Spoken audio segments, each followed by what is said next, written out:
இன்றைய விழாவிற்கு சிறப்புரையாற்ற வந்திருக்கும் டாக்டர் சுப்பிரமணியம் சுவாமி அவர்களுக்கு அழகிய ஸ்ரீங்க சுவாமிகள் தமது திருக்கரங்களால் ஆசிகளை வழங்கி பெருமை சேர்க்க இருக்கிறார்கள்.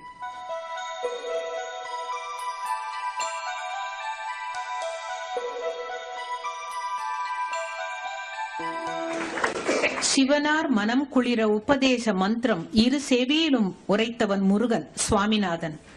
மகா சுவாமிகளின் பூர்வாசிரம பெயர் அதுதான். அந்த சுவாமி சொல்ல இந்த சுவாமி சுப்பிரமணியமும் கேட்டுக்கொண்டு மேற்கொண்ட முயற்சியின் பயனாகத்தான் இன்று நாம் எல்லோரும் மிக எளிதாக கடவுச்சீட்டு விசா பெற்று கைலாசத்திற்கும் மானசரோவருக்கும் யாத்திரை செய்கிறோம் என்பது எத்தனை பேருக்கு தெரியும்? பெரியவா அனுகிரகத்தால் சுப்பிரமணியம் சுவாமி அவர்கள் சீன அரசுடன் பேச்சுவார்த்தை நடத்தி ஒரு கருவியாக இயங்கி இதனை சாதித்தவர். பெரியவா பற்றிய தமது உணர்வுகளை நம்முடன் பகிர்ந்து கொள்ள திரு சுப்பிரமணியம் சுவாமி அவர்களை உரையாற்ற அழைக்கிறோம். Swamiji, Honorable Dr.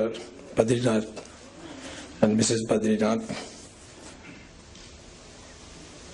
assembled here, our society's most eminent people. I am truly humbled by this invitation because I know that many of you have had long association with Paramacharya. I was the least likely to be his devotee. I was brought up in North India, in Delhi. I went to school and college there.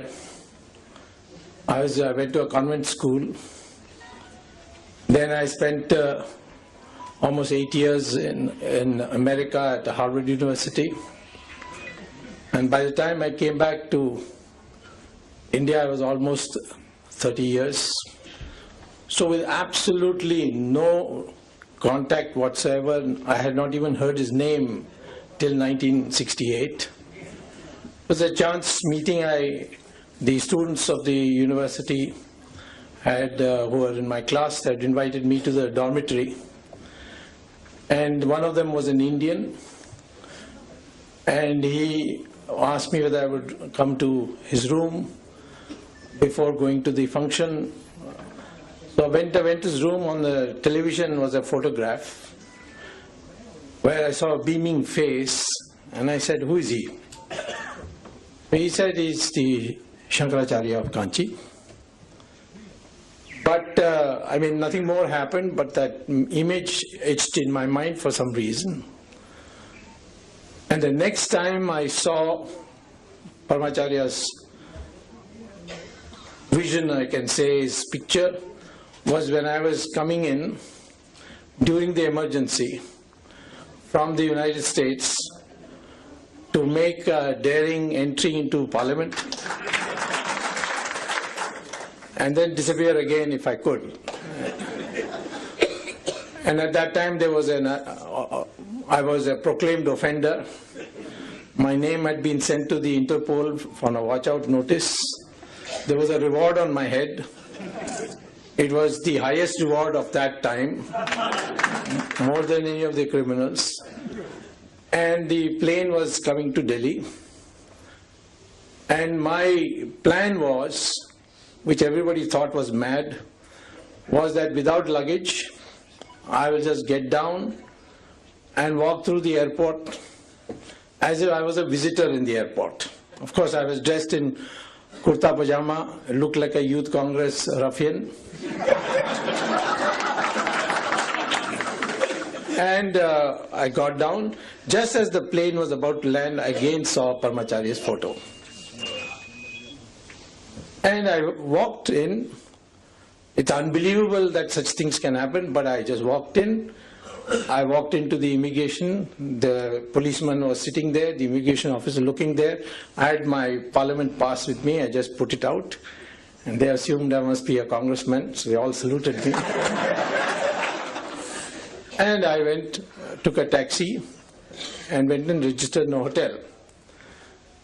After that, of course, after a few days, I went into Parliament, and again disappeared and went back to the United States. But I made one resolve that I must one day go and see him as soon as the emergency is over. I had no idea emergency would get over so soon.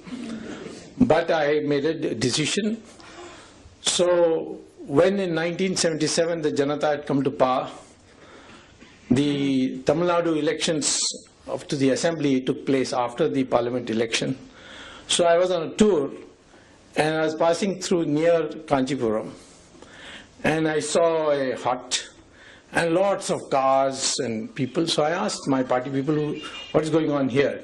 He said, no, the Paramacharya is sitting here. He's not in his mud, but he's in this hut. So I said, oh, then let me go and see him. So I went there and he was sitting there. A lot of people were there. There was a well also between us and him. And I went and stood there and peeped there. He saw me. He suddenly got up, turned his back, went inside the hut and shut the door. So I said, obviously he doesn't like me. So let us go. So I moved on to go back to the car. Just as I reached the car, one of his people came running and said, Periva Kupadrar.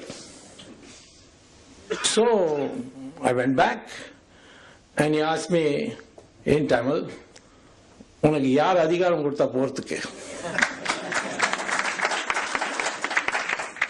So I told him, that time my Tamil was much worse than it is today. I told him, நீங்க உள்ள போயிட்டு கதவு மூடிட்டு பிடிக்காதுன்னு நினைச்சு நான் கிளம்பிட்டேன். He said, no, அப்படி இல்லை, இது பார்க்கறது, இது தேடுறதுக்காக போனேன். He took out a paper cutting. It was from a magazine called Dinamani Kadir. It was in Tamil. He said, can you Tamil padikka theriyuma? I said, yeah, I can enough. So I read it. There was a photograph of me and there was a question, Subramanian Swamy Tamilanar. So he's given a reply, the editor, that Ama Sholavandan Node, Nindvandavar. So he asked me, Nidane Adu? I said, Ippopala. So I went away. Then after a month, almost the campaign was finishing, I was again passed by. He was in the same place. So I said, let me go and see him again. This time when I came, he asked everybody to leave. And then he started talking. He spoke about political events, international events. And he spoke to me for 1.5 hours. And he said so many things, you see. He said, will you be a minister? Because I had not become a minister and I was very unhappy I was not a minister. I was the leading campaigner against the emergency and the Janata government because of personal animosities of some people. I was blocked from becoming a minister. So obviously it was on my mind, but he read my mind. He said, did you, minister idea? I said, no. Padavi pinnala varum.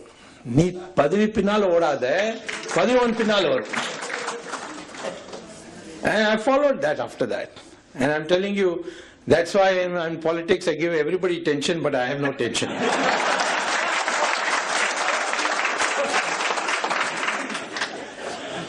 Amongst the things he spoke to me about is, அரசியல்ல எண்ணத்தை மாத்தணும், பதவி இல்லை. So I looked puzzled, then he said, E.V. Ramaswamy Nayakar பேர் கேட்டிருக்கியா? I said, yes. நல்ல ஆள் இல்லைன்னு. இல்லை, தனியா எல்லாரோட மூலையும் மாத்திட்டார் அவர். எண்ணத்தை மாத்திட்டார். அப்படிதான் அரசியல்வாதி இருக்கணும். தனியா சுத்தி சுற்றப்பயணம் பண்ணி அவர் எல்லாரோட எண்ணத்தையும் மாத்திட்டார். I said, but இந்த கோயிலெல்லாம் இடிக்கிறது, இந்த இதெல்லாம் பண்றதுன்னு. ஈரோடுல ஒரு கோயில் இருக்கு தெரியுமா கேட்டார். அது அவரோட அப்பாவோட கோயில். அந்த கோயிலுக்கு வருஷம் வருஷம் ஃபர்ஸ்ட் பிரைஸ் கிடைக்கும். தெரியுமா? எனக்கு தெரியாது. அதை மேனேஜ் பண்றது இதே ஈவி ராமசாமி நாயக்கர். புரியல சரியா? புரியும் மெதுவா. ஆனா இதுதான் பண்ணோம். எந்த பொறுப்பு கிடைக்கிறதோ அவ அப்பா அவருக்கு அந்த பொறுப்பு கொடுத்தார். அந்த பொறுப்பை அவர் நியாயமா பண்ணி அந்த கோயில் வேற இடத்துல எல்லாம் கோயில எதிராக பேசுவார். ஆனா அங்க அவர் அதை பார்த்து அழகா வச்சு ஃபர்ஸ்ட் பிரைஸ் வருஷம் வாங்கினார். So here is I began to feel that here is a person who is not just an ordinary sadhu, he is some kind of, he's a seer who can see very far ahead, and he has such a broad mind. Then he started asking me, "Unakku endha naat pidikum?" So I said I could understand, and he explained. I said, எனக்கு introduction America தான் இருக்கு. America இல்லை, உனக்கு Israel and China, இந்த ரெண்டு நாட்டோட நம்மளோட அவ நண்பராக இருந்தால் நாட்டுக்கு பாதுகாப்பு இருக்கும். அமெரிக்கா சரி, ஆனா இந்த ரெண்டு நாட்டு தான். Now those days China was, we didn't even have diplomatic relations with them. And Israel, nobody wanted to take the name of Israel. So China was easy because I had studied China, I knew Chinese. So I went to speak to Moraji. And Moraji was the most anti-Chinese of all. So I said, Moraji bhai, I think we should open up our relations with China. China, they have got all our territory. And how can we have anything to do with them? Let them return the territory first. I said, but we have got to talk for that. He said, what do we talk to them about? They won't even care for us. So I said, see, Russia and China are having a quarrel. Let us tell the Chinese we are non-aligned. If Russia and China have a quarrel, then we will not help either. So he said, who is going to tell? I said, you send your foreign minister. He said, no, you go first. Because you know the language, you can go talk to them. So as his emissary, I went first time to China, the first Indian politician after 1962 for China. I was received very well. I explained that the Prime Minister has asked me to say that if you have any dispute, military dispute, we shall be non-aligned. But our Prime Minister is doubtful whether you will reciprocate. So they told me that we will reciprocate by a public statement. So their topmost leader, Deng Xiaoping, flew to Nepal, which had good relations, and made a public statement that we know now there's a new government of India, and it's an independent government, and we are ready to open talks with them, including on the disputed territory between our two countries. Till that time they used to say it is our territory. For the first time they said disputed. So Moraji asked me, what did you go and do? Some black magic there? I told, what could I tell him? I told them, Paramacharya told me open relations, and I did it. Of course, Moraji had great regard for him. So relations began to improve. One day, I remember somebody put the idea into my head that Kailash and Mansarovar is in Tibet. The doors are locked. The Chinese have closed it. So we must get it opened so that people can go. So I thought about it. And I spoke to Atal Bihari Vajpayee, who was the foreign minister at that time. He said, no, they are a communist country, it will just create bad blood, we're just opening up with them, can't raise these issues. Then there was a general secretary of the party called Madhu Limai. He said, no, don't bring all these communal matters into our relations. So I went to Paramacharya and said, asked him about Kailash. He said, yes. So I went on a trip And by then, the Janta had broken, fallen, elections had taken place, Mrs. Gandhi had come back. So at that time, I was invited to China by Deng Xiaoping for a visit. So before going, I talked to the External Affairs Ministry and all that, and I told them that I'm going to raise this issue of Kailash. They said, no, waste of time, they'll never agree. But Paramacharya said to raise it. So by then I'd become his blind follower. If he said do, I would do. So I went to China, I met Deng Xiaoping, and I said to him that you must open this route for our pilgrims. I told him about Kailash Mansarovar. Now he had never heard of Kailash Mansarovar. He said, where is it? I said, in Tibet. He's in Tibet. Then he asked his officials. Then they gave him the Chinese name for Kailash Mansarovar. So he said, see, you want this to be for pilgrims. I'm ready to open it, provided you go there first. I said, why should I go first? He said, then you will know how difficult it is to go. If you go, I'm ready. So, of course, he was saying it in a joking way, but he said, you go tell your Prime Minister, Mrs. Gandhi, that we are ready to open relations with India, we are ready to open Kailash Mansarovar also. But you must go first. By the time I came back, I met Narasimha Rao, who's always been my good friend. He was foreign minister. I told him, I said, they're ready to discuss this, their foreign minister is coming, please raise it.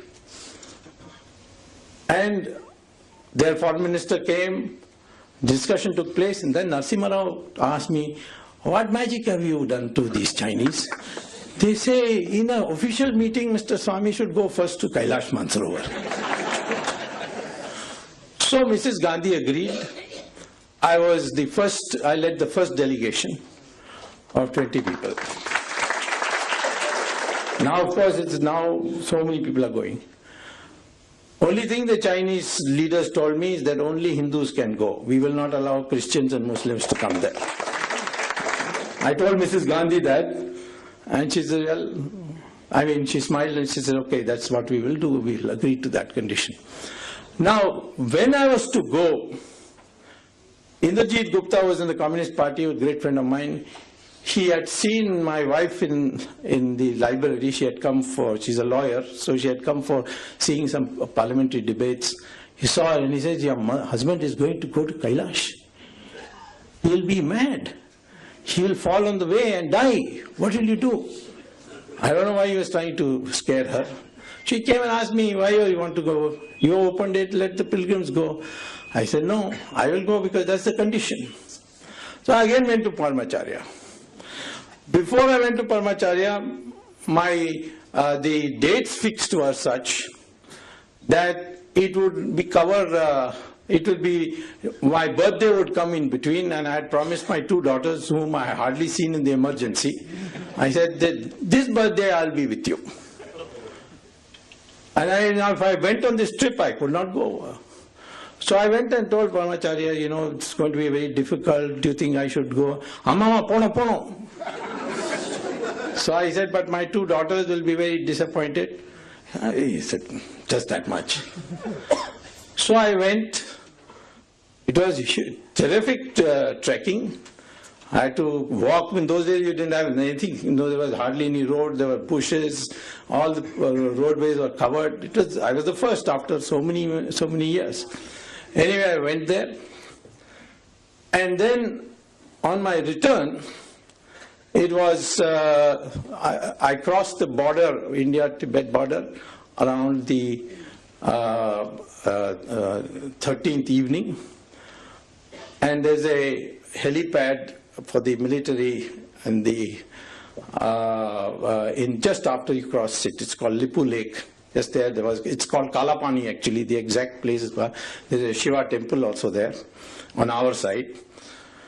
So I spent the night there and I said, my God, what my daughters will think of me, because I had not told them I'll not be back. Now, when I woke up in the morning, I got the military people who were controlling that Kalapani, they came and gave me a telex from Delhi.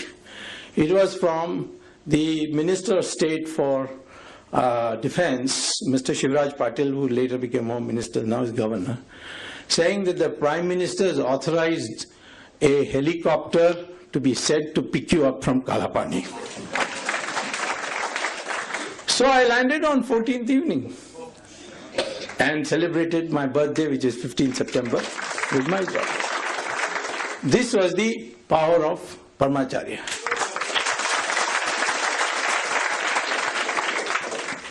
Then in 1988, I decided to go to Kachatibu because these fishermen were going on giving me petitions that the Sri Lankans are firing on us, they don't let us. The best prawns are available on the around the in that island, around that island. So they go fishing there, and then the Sri Lankans used to fire on them. So I said, okay, because it was part of our treaty when we gave Kachativu that the fishermen can fish there, dry their nets there, and there was a church also there, St. Anthony's. So in fact on St. Anthony's Day you could go and worship there for Christians and all that. So I told the fishermen I'm ready to come. So I announced that I would go. So I landed up in Madurai to go to Rameshwaram, then to take a boat and go to Kachativu. And when I landed in Madurai, the then DGP of Tamil Nadu Police, a man called Ravindran, called me up and he said, the Chief Minister has asked you to be arrested. So I said, arrested what? This is to prevent you from going there. There will be some galata, the LTT people are very active there, they will kill you and all that. So I said, then how am I responsible? If they are responsible, do something to them. He said, no, we are putting you up in Tamil Nadu hotel and you can't leave it unless you promise to go back to Delhi. Otherwise you will be there. So I was put up there for 2 days. After that I was getting bored. So I finally phoned up the DGP and said, I'm ready to go back to Delhi. So he said, okay. And I said, what is this? I mean, Kachativu, your farmers, the fishermen are suffering. He said, this is, you know, how it is, the law of politics, and MGR is good friends with Prabhakar, and at that time he was. And therefore, you know, you can't go. So I came back and I was about 6 hours left. So I said, let me go to Kanchipuram and tell Paramacharya this. So I went to Paramacharya, I said, Kachativu Portka Vata, Rolla put in the jail Putta. Then he never know Delhi Lapoi, Supreme Court case board. I said, arresting Tamil Nadu police and go to Supreme Court. But he has said it, so I went. I told my wife, who normally does all my drafting work, but she's a lawyer. I said, listen, I have to put a case against my arrest in the Supreme Court. She said, don't be crazy. You go to a magistrate in Madurai and file a case there, or a sessions judge, but you can't go to Supreme Court. They'll make fun of you, they'll put costs on you, so on. I said, Paramacharya said, so you draft. She said, I will be insulted. People will say, what kind of a lawyer you are? You allowed your husband to file such a ridiculous petition. So I said, you don't come. You file it, give it to me, and I'll go and argue. So anyway, she came, and when I sat in the court, 15 minutes before the judge came, it was Justice Venkatramaya, all the other lawyers who know me, senior lawyers, he asked me, why you come? I said, the MGR arrested me in Madurai, so I've come to challenge that. He said, you come to Supreme Court, they will rebuke you, they will, the judges will put a fine on you. I mean, this is, total lack of respect for the Supreme Court. I said, I can't do it. I mean, I can't help it. I've decided to do it.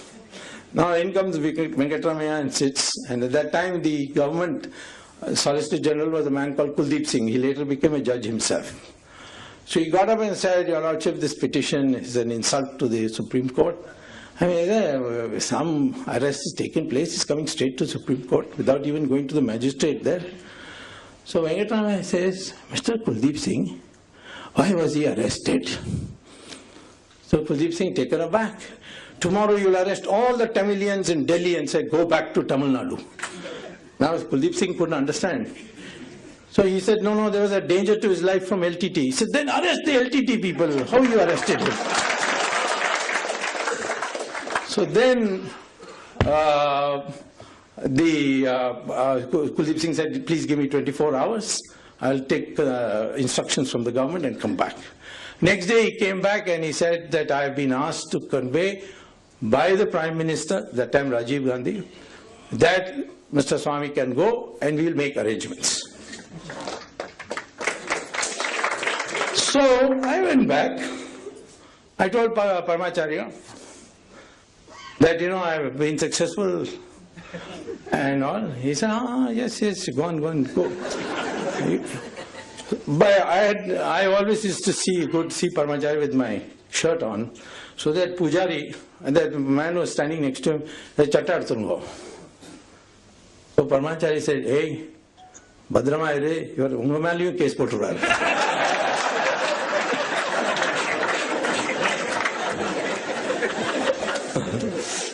So I went, and in Rameshwaram, Air Force, Navy, battleships, all escorted me to Kachati.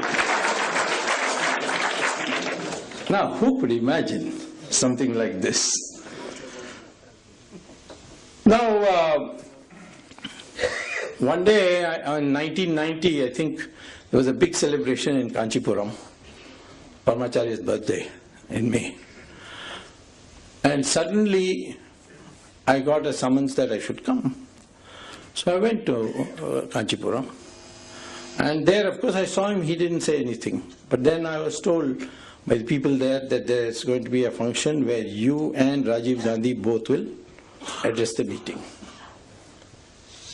Now, naturally, Congressman, I was a great critic of the Congress. I knew Rajiv, but there was no friendship. I was surprised. So I went to that function later on, 2 days, 3 days later. Rajiv and I addressed the meeting. And as a consequence, we became extremely good friends. And obviously, Paramacharya had something in mind, because the VP Singh government was tottering and he wanted an alternative government. And that alternative government, with the help of Rajiv Gandhi, I got Chandrasekhar made Prime Minister and I myself became Minister. And the first economic reforms started, in fact, with Mr. Chandrasekhar's government, where I introduced it. Then Narasimha Rao became later. I became a member of his government, but not as a minister, because Narasimha Rao wanted me to join Congress, but Paramacharya didn't give me permission. Went away, went out. So therefore, I got the chairmanship of a GATT commission with cabinet rank, so that I could attend cabinet meetings, and I was very close to Narasimha Rao. I could never imagine that I will have friendship with anybody from the Nehru family. But Paramacharya arranged that also. In 1992, I saw some IAS officials in Delhi told me that there's been an acid attack on an IAS officer and you must do something. So I flew to Madras and I inquired. It was Chandralekha. So I found out she was I didn't know her, but I found out that she was in Apollo Hospital. So I knew Dr. P.C. Reddy. So through him I went and saw her. Her face was completely out of shape, and raw meat and all was on her face. So I asked Chandralekha at that time, what can I do for you? She said, well, I can't spend the rest of my life with this kind of face. So if you can arrange for a treatment. So I asked Dr. P.C. Reddy, is there any hope? He said, no, she has got nitric acid. There's no hope. And I have consulted some experts in London. And they say, no, there's no hope. Nitric acid, no hope. Sulfuric acid, yes. So I don't know what to do, so I went to Paramacharya. I said, I've met this lady, she's got this. I asked her, what would you like me to do? And she said, I want this treatment for my face. How am I going to do it? He said, next time you come here, you bring her also. But just now you go. Now that day I was having a dinner in Bombay. So I flew to Bombay, wondering how am I going to get a plastic surgeon. They're all very expensive. How am I going to meet the fees of these people? They'll always run in crores. So I thinking I went for the dinner. It was a big dinner of influential people who wanted to meet me. Sitting next to me was a doctor called Narendra Pandya. He is one of the top 3 plastic surgeons of the world. Sitting next to me, he said, Dr. Swamy, I have always wanted to meet you. I said, what do you do? He said, I am plastic surgeon. So I said, really?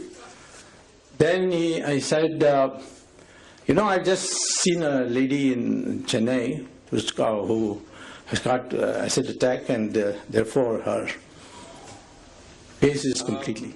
So Narendra Pandya, I told him about the case, and I said that British doctors have said that's not possible. It's nitric acid. He said, so what? I will do it. I said, but you will charge me very heavy fees. Where am I going to afford it? He said, yes, my fees are quite high. So I asked him, can you give me an idea how much it is?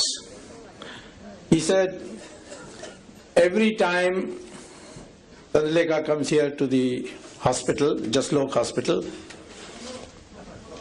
you will have to give me 15 minutes of your time. That's my fees. I said, why? He said, I go all over the world. I'm hardly in India. Everywhere people ask me about what's going on in India. So I want to give you to give me 15 minutes digest of all the news that's going on in India. And that I know is very high fees because your time is so valuable.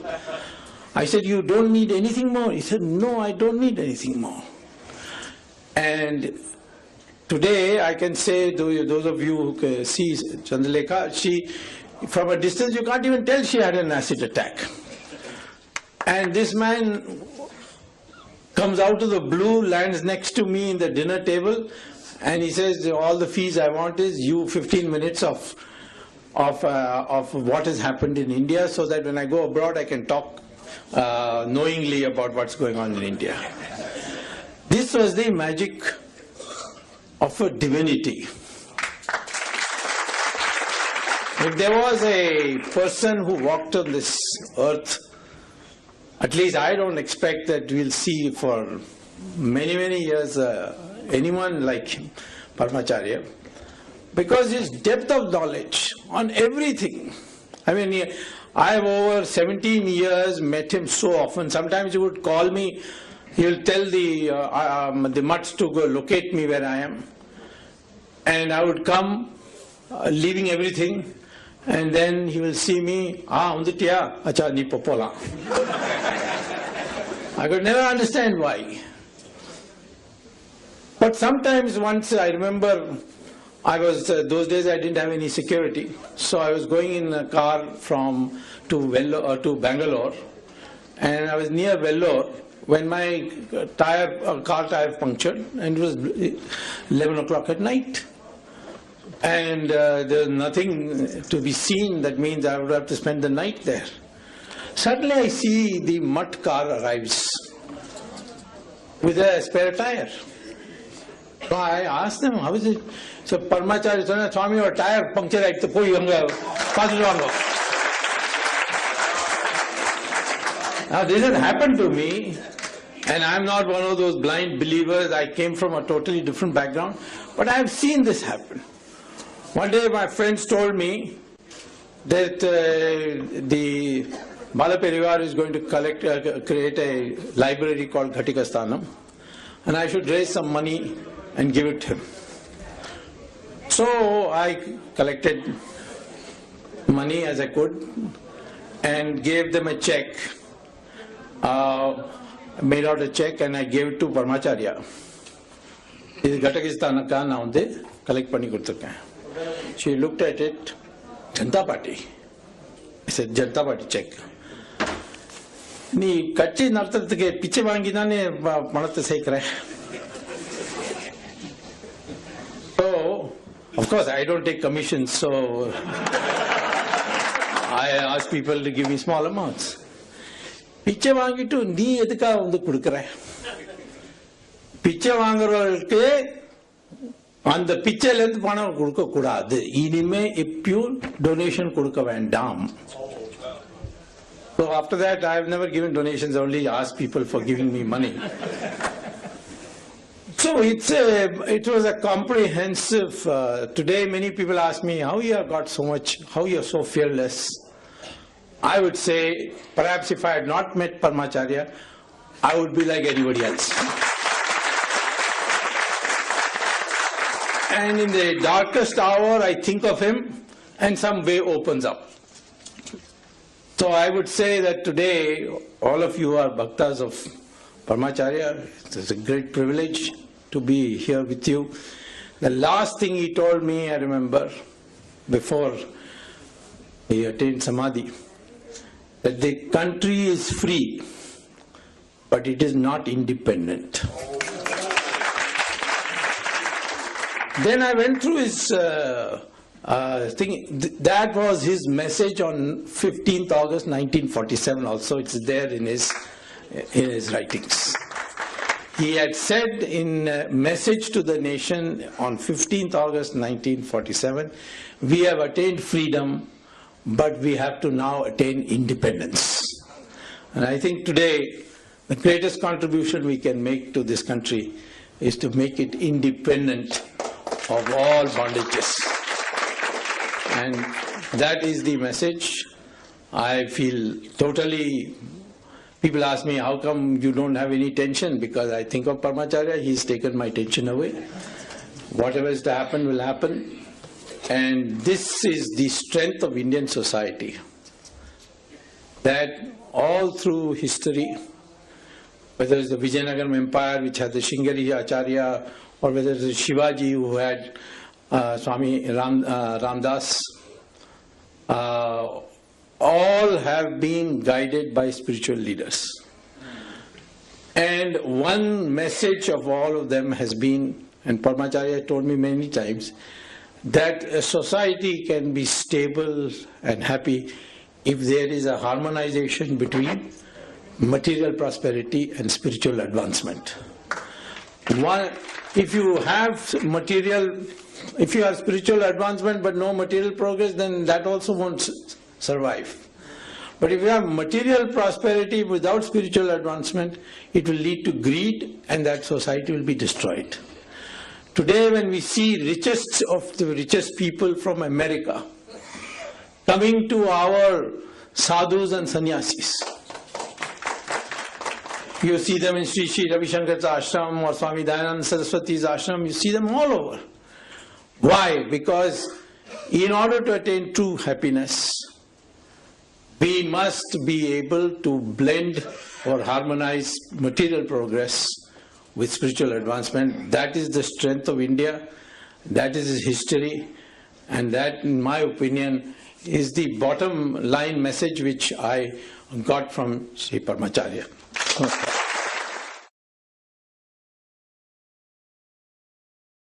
Criminals, and the plane was coming to Delhi, and my plan was, which everybody thought was mad, was that without luggage I will just get down and walk through the airport as if I was a visitor in the airport. Of course, I was dressed in kurta pajama, looked like a youth congress ruffian. And I got down. Just as the plane was about to land, I again saw Paramacharya's photo. And I walked in. It's unbelievable that such things can happen, but I just walked in. I walked into the immigration. The policeman was sitting there, the immigration officer looking there. I had my parliament pass with me. I just put it out. And they assumed I must be a congressman, so they all saluted me. And I took a taxi and went and registered in a hotel. After that, of course, after a few days, I went into Parliament and again disappeared and went back to the United States. But I made one resolve that I must one day go and see him. Honorable Dr. Badrinath and Mrs. Badrinath assembled here, our society's most eminent people. I am truly humbled by this invitation because I know that many of you have had long association with Paramacharya. I was the least likely to be his devotee. I was brought up in North India, in Delhi. I went to school and college there. I went to a convent school. Then I spent almost 8 years in America at Harvard University. And by the time I came back to India, I was almost 30 years. So with absolutely no contact whatsoever, I had not even heard his name till 1968. It was a chance meeting. The students of the university who were in my class had invited me to the dormitory. And one of them was an Indian. And he asked me whether I would come to his room before going to the function. So I went to his room. On the television was a photograph where I saw a beaming face, and I said, "Who is he?" He said, "He's the Shankaracharya of Kanchi." But nothing more happened, but that image etched in my mind for some reason. And the next time I saw Paramacharya's vision, I can say, his picture, was when I was coming in during the emergency from the United States to make a daring entry into Parliament and then disappear again if I could. And at that time I was a proclaimed offender. My name had been sent to the Interpol for a watch-out notice. There was a reward on my head. It was the highest reward of that time, more than any of the... As soon as the emergency is over. I had no idea emergency would get over so soon. But I made a decision. So when in 1977 the Janata had come to power, the Tamil Nadu elections to the assembly took place after the parliament election. So I was on a tour and I was passing through near Kanchipuram, and I saw a hut and lots of cars and people. So I asked my party people, "What's going on here?" He said, "No, the Paramacharya is sitting here. He's not in his mud, but he's in this hut." So I said, "Oh, then let me go and see him." So I went there, and he was sitting there. A lot of people were there. There was a well also between us and him. And I went and stood there and peeped there. He saw me. He suddenly got up, turned his back, went inside the hut and shut the door. So I said, obviously he doesn't like me. So let us go. So I moved on to go back to the car. Just as I reached the car,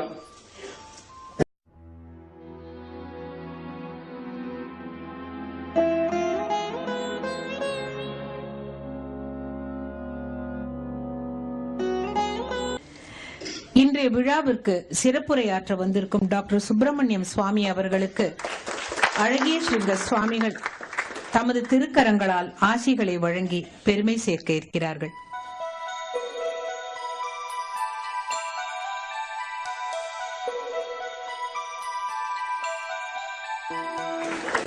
சிவனார் மனம் குளிர உபதேச மந்திரம் இரு செவியிலும் உரைத்தவன் முருகன் சுவாமிநாதன். மகா சுவாமிகளின் பூர்வாசிரம பெயர் அதுதான். அந்த சுவாமி சொல்ல இந்த சுவாமி சுப்பிரமணியமும் கேட்டுக்கொண்டு மேற்கொண்ட முயற்சியின் பயனாகத்தான் இன்று நாம் எல்லோரும் மிக எளிதாக கடவுச்சீட்டு விசா பெற்று கைலாசத்திற்கும் மானசரோவருக்கும் யாத்திரை செய்கிறோம் என்பது எத்தனை பேருக்கு தெரியும்? பெரியவா அனுகிரகத்தால் சுப்பிரமணியம் சுவாமி அவர்கள் சீன அரசுடன் பேச்சுவார்த்தை நடத்தி ஒரு கருவியாக இயங்கி இதனை சாதித்தவர். பெரியவா பற்றிய தமது உணர்வுகளை நம்முடன் பகிர்ந்து கொள்ள திரு சுப்பிரமணியம் சுவாமி அவர்களை உரையாற்ற அழைக்கிறோம். சுவாமிஜி